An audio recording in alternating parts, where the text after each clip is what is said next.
तुमने लकी की कहानी सुनी है? अरे किसने नहीं सुनी है, वही लकी ना, चमन मेडिकल का डिलीवरी बॉय, जो खुद ही अपनी गर्लफ्रेंड डिम्पल को उसके नए बॉयफ्रेंड राहुल के साथ एंजॉय करने के लिए होटल में वो सामान पहुंचाने गया था। क्या आदमी है यार। बस यही जानता है तू उसके बारे में? हाँ, ये भी जानता हूँ कि वो कैसे शहर के सबसे बड़े बैंक में घुसा था और वहाँ उसकी वजह से पुलिस बुलानी पड़ी थी। अच्छा, और क्या जानता है? ये भी कि उसने कोयल नाम की लड़की के मामले में बिना मतलब टांग अड़ाकर उसे मुसीबत में डाल दिया था। इसका मतलब है कि तू लकी के बारे में सब आधी अधूरी बातें जानता है। तू ये नहीं जानता कि डिम्पल के उससे ब्रेकअप करते ही वो करोड़पति बन गया। क्या?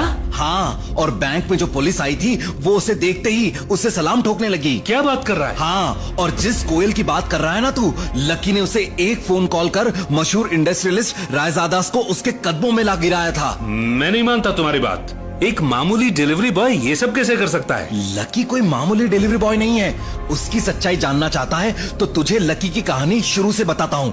ध्यान से सुनना, बहुत दिलचस्प कहानी है उसकी। एक दिन जब वो चमन मेडिकल स्टोर में बैठा हुआ था, तभी उसकी दुकान पे फोन की घंटी बजी और फिर। हेलो जी, करोल बाग के बेस्ट मेडिकल चमन मेडिकल स्टोर से बोल रहा हूँ। बताइए क्या काम था? मैं ब्लूमिंग नाइट होटल के कमरा नंबर 303 से बात कर रहा हूँ। एक छोटा सा ऑर्डर है, नोट करो और जल्दी से होटल पर डिलीवर करवा दो। जी सर, बताइए आपका क्या ऑर्डर है? हाँ तो लिखो, हार्ट प्ले के 2 पैकेट और 1 पैकेट टिश्यू। असल में हार्ट प्ले नाम का एक कंडोम आता था और इसलिए उसका नाम सुनते ही लकी शर्मा गया था। हेलो भाई, लिखा कि नहीं लिखा? जी सर, लिख लिया सर, लिख लिया।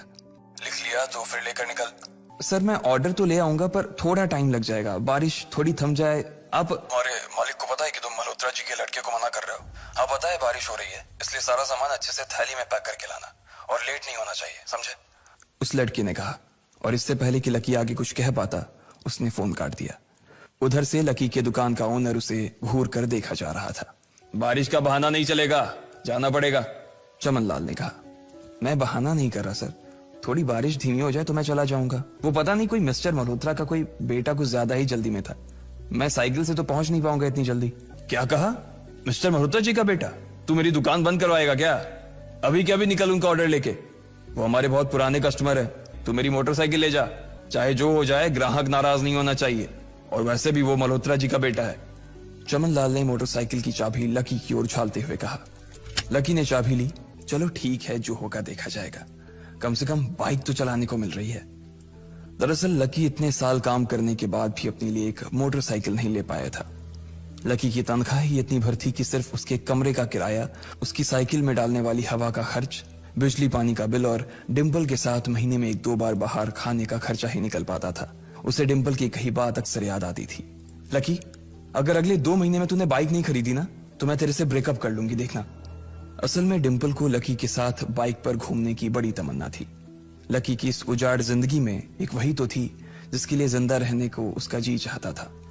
जब भी वो उससे बाइक की बात करती तो लकी डिम्पल की इस बात को हंसकर टाल देता था।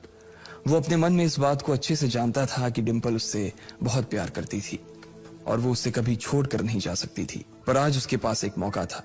वो डिम्पल को अपने साथ इस बारिश में राजपथ घुमाना चाहता था। बस जल्दी से वो ये डिलीवरी देकर सीधे डिम्पल के पास ही जाने वाला था। उसने होटल ब्लूमिंग नाइट के बाहर मोटर बाइक पार्क की और सीधे होटल के अंदर चला गया। जी, मैं चमन मेडिकल स्टोर से आया हूँ। रूम नंबर 303 का ऑर्डर था सर। 3rd फ्लोर पर है, लिफ्ट से चले जाओ, रेनकोट यहीं उतार देना। वो रूम नंबर 303 के बाहर पहुंचा और उसने डोरबेल बजाई। नमस्ते, मैं चमन मेडिकल स्टोर से लकी, ये आपका। इससे पहले कि लकी आगे कुछ कह पाता, उसकी आंखें फटी की फटी रह गई थी। उसके सामने एक लड़की खड़ी थी। वो लड़की और कोई नहीं बल्कि उसकी गर्लफ्रेंड डिम्पल ही थी। उसकी खुशबू से ही ये चीज साफ पता चल रही थी कि वो अभी अभी नहा कर आई थी। डिम्पल, तुम यहाँ क्या कर रही हो? तुम यहाँ क्या मेरा पीछा करते हुए आए हो लकी? डिम्पल बेबी, क्या हो गया? किससे बात कर रही हो? अचानक से एक गबरू जवान सा लड़का दरवाजे के पास आकर खड़ा हो गया था। साले राहुल के बच्चे, तेरी हिम्मत कैसे हुई मेरी डिम्पल को हाथ लगाने की? लकी जिस कॉलेज में पढ़ता था, राहुल और डिम्पल भी उसी में पढ़ते थे और वो कॉलेज राहुल के फादर का ही था। डिम्पल ने राहुल के पिता की एक कंपनी में जॉब पकड़ ली थी और राहुल उस पर बहुत लाइन मारता था। लकी ने 1-2 बार डिम्पल को उससे दूर रहने के लिए भी कहा, लेकिन डिम्पल ने उसे यह कहकर टाल दिया था कि वो सिर्फ अच्छे दोस्त थे। आज भी इससे पहले कि वो आगे बढ़ता, डिम्पल उन दोनों के बीच आ गई। लकी, आज से तुम्हारा और मेरा ब्रेकअप। डिम्पल, हम पिछले 1 साल से एक दूसरे के साथ हैं और तुम हो कि मुझसे ब्रेकअप करना चाहती हो? अरे मैं तो तुम्हारे लिए नई बाइक लेने वाला था। अरे तेरे पास मुझे बाहर घुमाने के लिए, खिलाने पिलाने के लिए पैसे तो है नहीं, तू कहां से लेगा बाइक? और अगर ले भी लेगा तो उसमें पेट्रोल कहां से डलवाएगा? तेरी 8,000 रुपए महीने की नौकरी, उसमें होगा ये सब? लोग हंसते हैं मेरे ऊपर जब मैं सरोजनी में तेरे साथ घूमती हूँ। मैं ऐसी लाइफ नहीं जीना चाहती लकी। मैं तेरी तरह गरीब नहीं रहना चाहती। तूने मुझे फंसाया था, उल्लू बनाया था तूने मुझे, इसलिए मैंने राहुल से मैचअप कर लिया है। आज से यही मेरा बॉयफ्रेंड है। अच्छा तो बेबी ये है तुम्हारा वो बेकार सा एक्स बॉयफ्रेंड। उसने लकी के हाथ से थैली उठाई और उसमें से हार्ड प्ले का पैकेट निकालकर उसे चिढ़ाने के लिए उसे हवा में लहराने लगा। बाप रे, इससे बदकिस्मत इंसान इस दुनिया में और कौन होगा। उसने गुस्से से डिंपल की ओर देखा और अपनी हाथों की मुट्ठी भींच ली। फिर वो वहां से निकल गया। अबे पैसे तो ले जा, सब कुछ फ्री में देता जाएगा क्या? लेकिन लकी बिना उसकी बात सुनते ही निकल गया। उसके दिमाग में डिंपल के कहे शब्द गूंज रहे थे। उसने कभी सपने में नहीं सोचा था कि डिंपल उसके साथ कुछ ऐसा भी कर सकती थी। लकी इतना हताश हो गया था कि बुरी तरह से रोने लगा। लकी जैसे ही बाहर आया तो उसने देखा कि बाहर अंधेरा हो गया था। उसका दिल बुरी तरह से टूट चुका था, लेकिन उसे इस बात की खुशी भी हो रही थी। आखिर आज उसे डिंपल का असली चेहरा नजर आ गया था। लेकिन एक चीज थी जो लकी को परेशान कर रही थी, वो थी उसकी माली हालत। उसकी जेब इतनी तंग थी कि उसे फटी हुई जेब की पैंट पहनकर घूमना पड़ता था। कभी कभी तो लकी सिर्फ रोटी खाकर दिन काट लेता था। उसने टूटे हुए दिल को दिलासा देते हुए मन में सोचा कि डिंपल पर खर्च होने वाले पैसे बच जाने से शायद उसके हालत सुधर जाएंगे। पर फिर भी वो रातों रात रईस नहीं हो जाने वाला था। उसने ऊपर आसमान की ओर देखा और जोर से चिल्लाया, अगर इतना ही अनलकी बनाना था तो फिर नाम लकी क्यों रखा भगवान?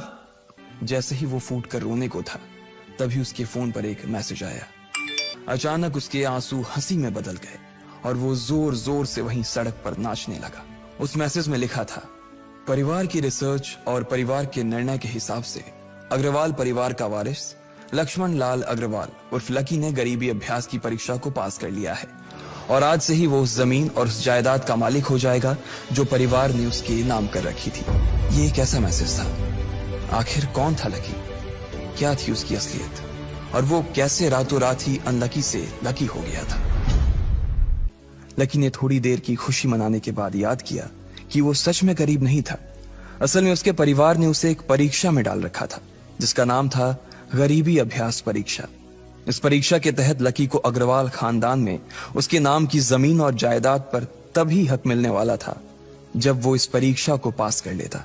हालांकि परीक्षा देते देते उसे 8 बरस हो चुके थे, इसलिए उसे एहसास होने लगा था कि वो कभी परीक्षा को पास ही नहीं कर पाएगा और हमेशा हमेशा के लिए गरीब ही रह जाएगा।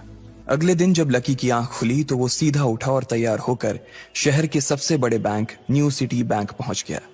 न्यू सिटी बैंक न सिर्फ शहर का सबसे बड़ा बैंक था बल्कि वो सबसे अमीर बैंक भी था। वहां पर शहर के सबसे अमीर लोगों के ही पैसे जमा किए जाते थे। New city bank south Delhi में बसा हुआ था और उसके दरवाजे के बाहर महंगी से महंगी गाड़ी खड़ी थी। रातों रात लकी की किस्मत तो बदल गई थी, लेकिन उसके कपड़े नहीं बदल पाए थे। इतने बड़े बैंक में वो वही कपड़े पहनकर आ गया था जो वो अक्सर अपने काम पर पहनकर जाता था।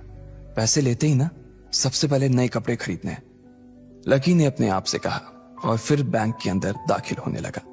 जैसे ही उसने दरवाजे को धक्का दिया उसे आवाज आई, आउच! लकी थोड़ा सा हड़बड़ी में दिखाई दे रहा था और इस जल्दबाजी के चक्कर में वो एक लंबे बाल वाली लड़की से जा टकराया था जो कि उसके बगल में ही चल रही थी। माफ करना, मैं आपको देख नहीं पाया, सॉरी। जब उस लड़की ने लकी के कपड़े और उसके हुलिये को देखा तो उसने अपनी नाक बहुत सिकोड़ ली। क्यों नहीं देख पाए? मैं क्या ट्रांसपेरेंट हूं? इससे पहले की बात आगे बढ़ती उस लड़की ने देखा कि इस बैंक की मैनेजर यास्मीन पटेल उन दोनों की ओर बढ़ी चली आ रही है। I am so sorry miss, आपको कहीं लगी तो नहीं? यास्मीन ने उस लड़की से पूछा और फिर घिन्न भरी नजरों से लकी की ओर देखने लगी। यास्मीन ने लकी को ऊपर से नीचे तक देखा और ना जाने उसके मन में क्यों शक पैदा हो गया। क्या आप मुझे बता सकते हैं कि आप यहाँ पर किस काम से आए हैं? हाँ, वो मैं अपना पैसा निकलवाने के लिए आया था। पैसे निकलवाने के लिए आए हो? हाँ, तो क्या आपके पास कार्ड है? न्यू सिटी बैंक का कार्ड हासिल करना एक बहुत ही मुश्किल भरा काम था। अगर किसी को भी उस बैंक का कार्ड लेना था तो सबसे पहले उस आदमी को अपने खाते में कम से कम 5 लाख रुपए जमा करवा कर रखने पड़ते थे, तब जाकर उसे कहीं कार्ड मिलता था। लेकिन लकी तो पहली बार ही यहां आ रहा था, इसलिए उसके पास कार्ड होने की कोई संभावना ही नहीं थी। नहीं, कार्ड नहीं है मेरे पास। जैसे ही उस लंबे बालों वाली लड़की ने लकी का जवाब सुना तो वो खिलखिलाकर हंस पड़ी। इससे पहले कि आगे कोई कुछ कह पाता, उस लंबे बालों वाली लड़की के पिता वहां आ गए और बोले, चलो बेटी, यास्मीन देखो, अगर इस तरह के सड़क छाप लोग तुम्हारे बैंक में ऐसे ही घुसते चले आए ना और बाकी कस्टमर्स को परेशान करने लगे तो तुम्हारे बैंक की इमेज और उसके शेयर्स दोनों को काफी नुकसान होगा।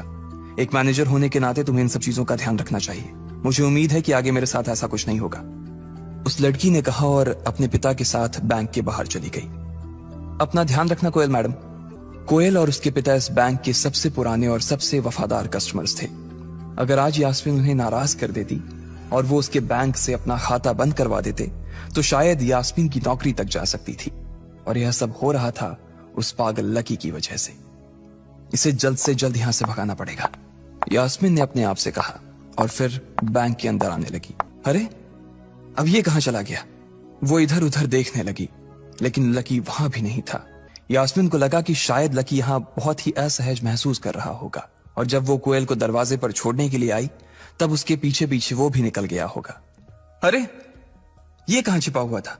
उसने देखा कि लकी बैंक के वीआईपी लॉन्ज के बाहर खड़ा था और उसके खंबे की आड़ की वजह से वो यास्मीन की नजर से बाहर हो गया था।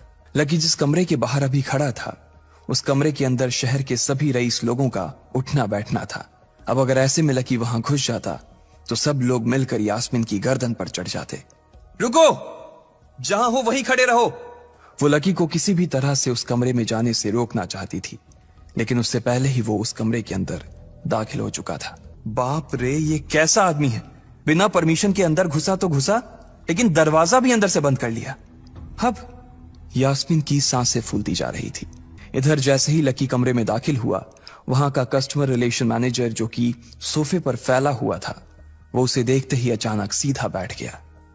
हेलो सर, कैसे हैं आप? उसे याद था कि इस कमरे में कुछ खास लोग ही आते थे और जो भी आते थे यास्मीन उनके आने की खबर उसे पहले ही दे देती थी। लेकिन इस वक्त जो आदमी उसके सामने खड़ा था उसे देखते ही वो अपनी जगह पर जम गया था।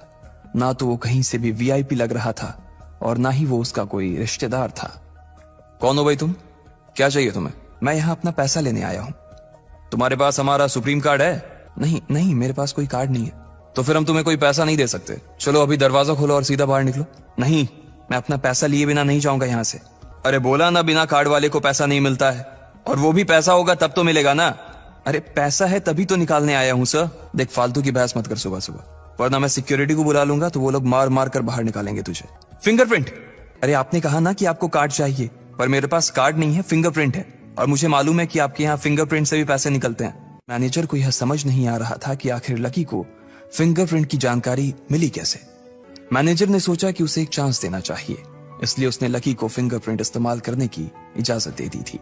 चुपचाप यहाँ पर अपना अंगूठा लगाओ, तुम्हारा फिंगरप्रिंट मैच नहीं कर रहा है। उसे लग रहा था कि लकी ने अपनी जेब में कोई हथियार छुपा रखा था और वो मैनेजर को बेवकूफ बना रहा था।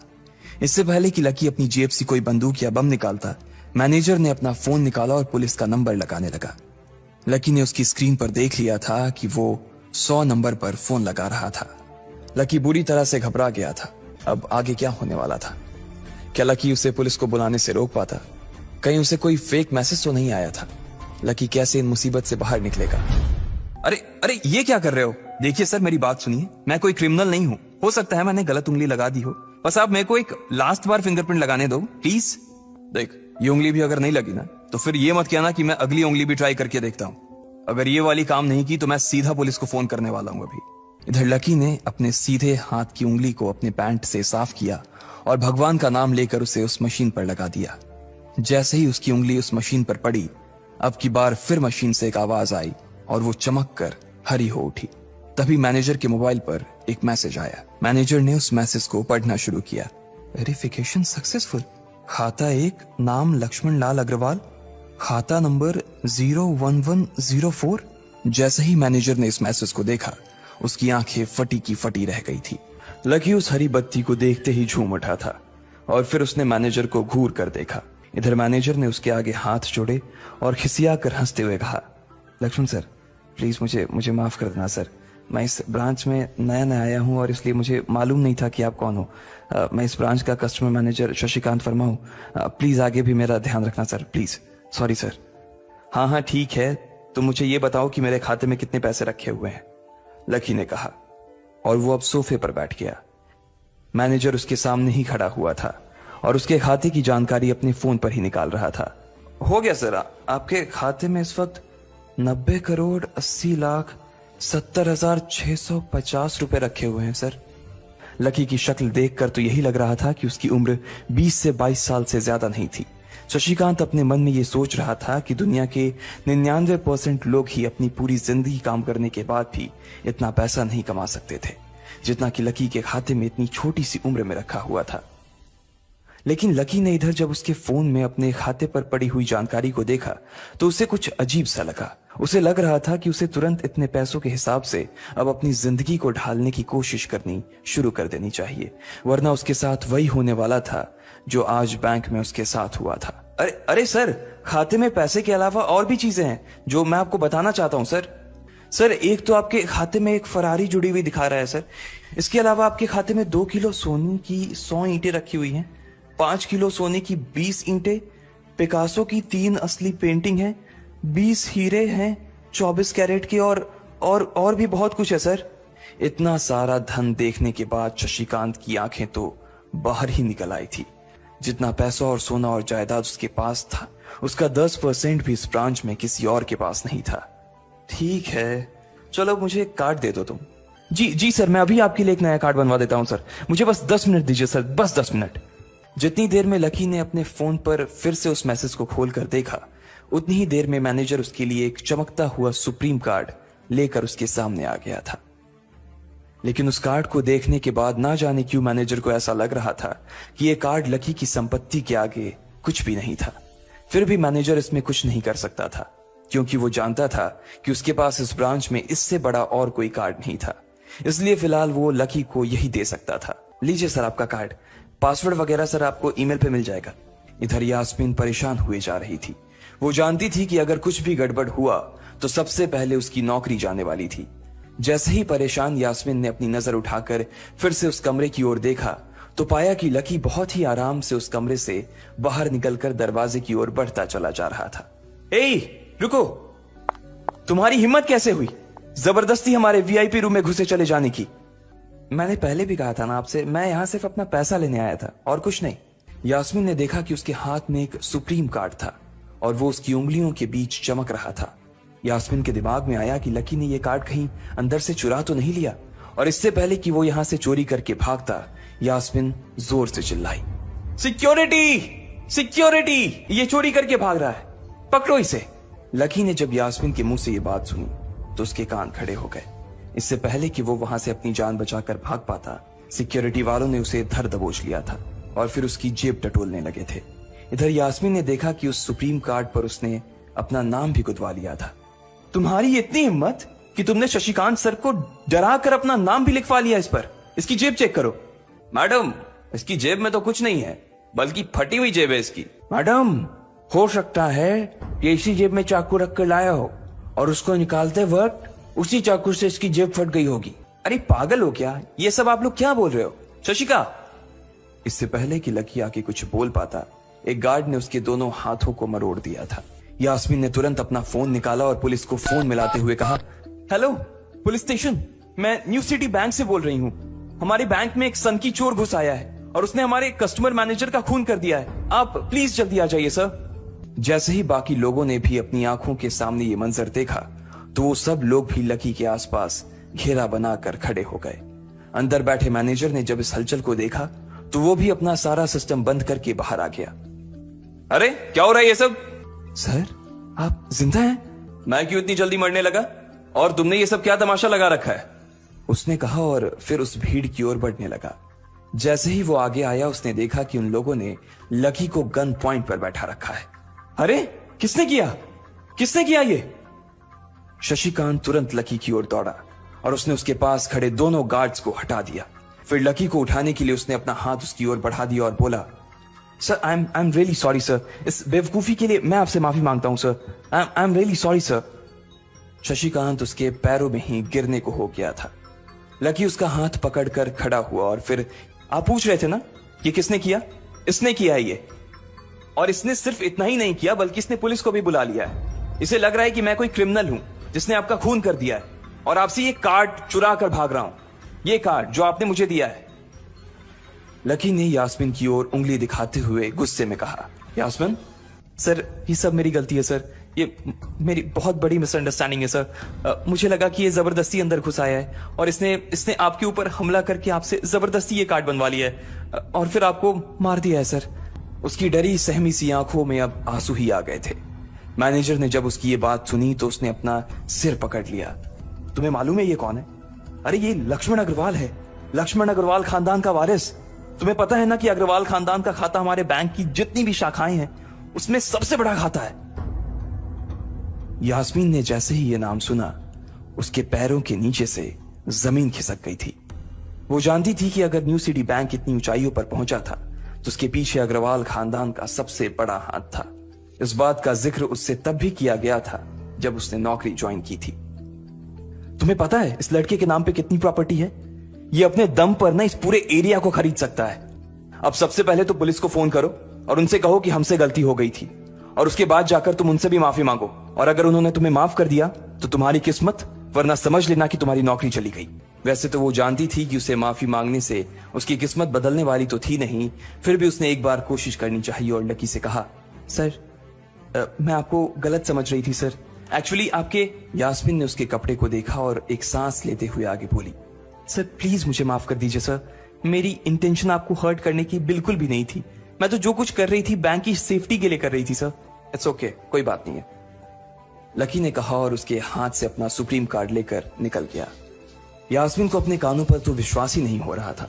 उधर लकी को अपने आप पर विश्वास नहीं हो रहा था कि वो रातों रात इतना अमीर हो गया था। आखिर लकी इतने पैसों का क्या करने वाला था? क्या उसके खाते की बैलेंस की तरह वो भी रातों रात बदल जाता? ये पैसा उसकी जिंदगी को क्या दिशा देने वाले थे? असल में उससे क्लास में जाने में देर हो रही थी। लकी दिल्ली यूनिवर्सिटी के ही एक कॉलेज में पढ़ता था। जैसे ही वो कॉलेज के अंदर दाखिल हुआ उसके पैर एक कीचड़ से भरे गड्ढे में पड़ गए। उसने जैसे तैसे अपना जूता तो साफ कर लिया था, लेकिन वो अपनी पैंट पर लगे कीचड़ के दाग को साफ नहीं कर पाया था। वो बाथरूम की ओर जा पाता, इतने में क्लास की घंटी बज गई। वो भागते हुए क्लास में पहुंचा। उसने दरवाजे के बाहर से ही देखा कि प्रोफेसर कमलनाथ मिश्रा पोडियम पर आ गए थे और उन्होंने आज के लेक्चर की शुरुआत भी कर दी थी। जैसे ही उनकी नजर बाहर खड़े लकी पर पड़ी तो उनकी आंखें निराशा से भर आई। कॉलेज में जितने भी प्रोफेसर थे उनमें से कमलनाथ जी को लकी सबसे ज्यादा पसंद करता था। बाकी प्रोफेसर ये बात जानते थे कि लकी पढ़ाई के साथ साथ जॉब भी करता था, इसलिए उसका पढ़ाई में ध्यान नहीं था, इसलिए वो भी लकी के ऊपर ज्यादा ध्यान नहीं देते थे। कुछ लोग तो पूरी क्लास के सामने उसका मजाक भी उड़ाते थे, लेकिन सिर्फ कमलनाथ जी ही ऐसे प्रोफेसर थे जो उसके साथ बराबरी का व्यवहार करते थे। लकी बिना कुछ कहे वैसे ही अपना सिर नीचे झुकाए क्लास में दाखिल हो गया। जैसे ही उसके पैर क्लास में पड़े सभी लोग उसकी ओर देखने लगे। अबे ये फटीचर कब से लेट आने लगा? सूरज पश्चिम से उग सकता है लेकिन ये कभी लेट नहीं हो सकता। अबे यार इसकी पैंट तो देख कितनी गंदी है। भाई क्लास में लड़कियां भी होती हैं, कम से कम कपड़े तो ढंग से पहन के आ यार। अरे कहां से पहन कर आता? कपड़े के लिए तो पैसे हैं नहीं इसके पास, एक ये कपड़ा है इसके पास, बहुत है इसके लिए। क्लास में बैठे सभी लोगों ने लकी के ऊपर फफ्तियां कसनी शुरू कर दी थी। रोज उसे ऐसी बातें सुनकर बुरा भी लगता था और आज भी उसने अपना सिर नीचे तो झुका लिया था, लेकिन आज उसके चेहरे पर एक मुस्कान थी। इन लोगों को पता नहीं था कि यह अनलकी आज कितना लकी होकर आ रहा है। थोड़ी ही देर में कमलनाथ जी की क्लास खत्म हो गई। बच्चों आज की क्लास यही खत्म होती है, कमलनाथ जी ने कहा और क्लास के बाहर चले गए।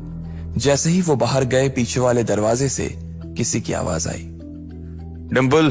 वहां कोई और नहीं बल्कि डिंपल का नया बॉयफ्रेंड राहुल खड़ा था। ये लोग राहुल को अच्छी तरह से जानते थे। डिंपल खिड़की के पास बैठी हुई थी।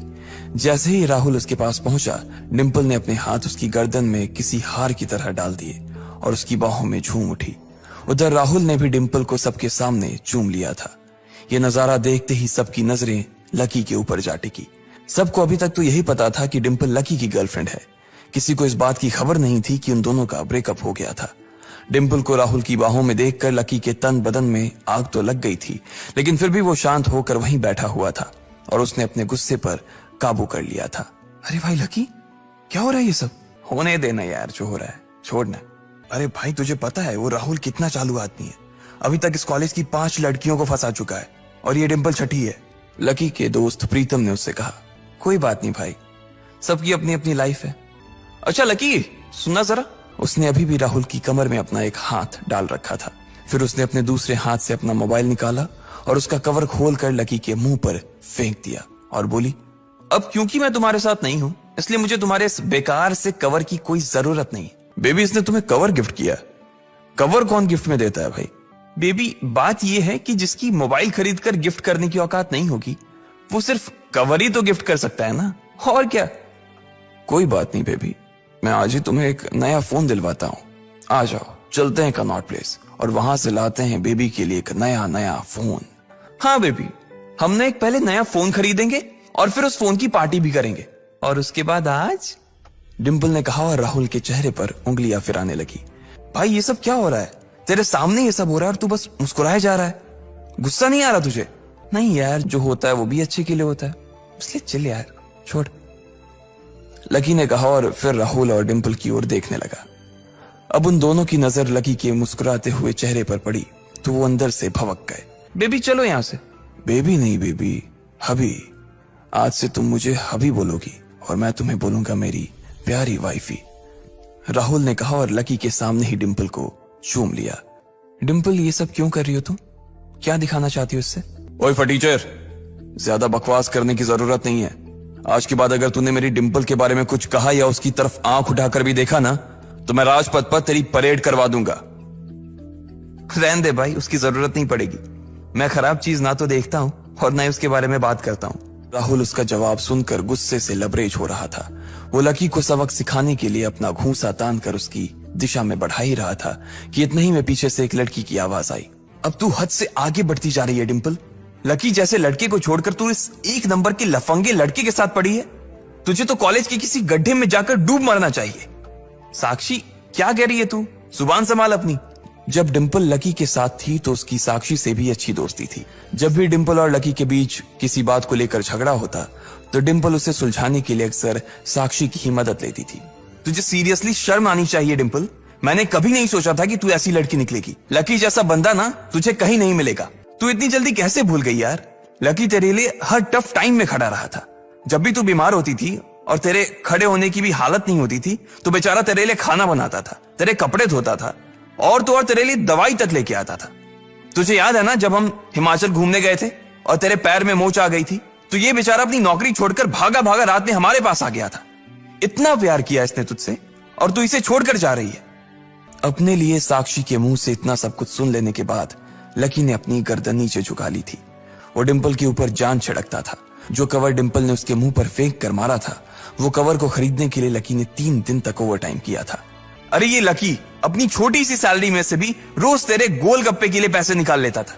तुझे नहीं पता है, मुझे पता है कि आज भी एक बाइक खरीदने के लिए बंदा तेरे लिए पैसे जुटा रहा था। रोज दाल और रोटी खा रहा है सिर्फ इसलिए ताकि तुझे बाइक पर घुमा सके और तू ऐसे आदमी को नीचा दिखाने की कोशिश कर रही है। हाँ तो ये तो इसका प्रॉब्लम है ना। मैंने इससे पहले ही कहा था कि ये मेरा प्यार अफोर्ड नहीं कर पाएगा तो फिर ये मेरे साथ इतना आगे क्यों बढ़ा? आज अगर मैं चीज सैंडविच खा सकती हूं तो फिर मैं बिना घी वाली रोटी क्यों खाऊं? लकी डिंपल की ये बात सब सुन रहा था और उससे पहले कि वो कुछ जवाब देता अचानक ही उसका फोन बज उठा।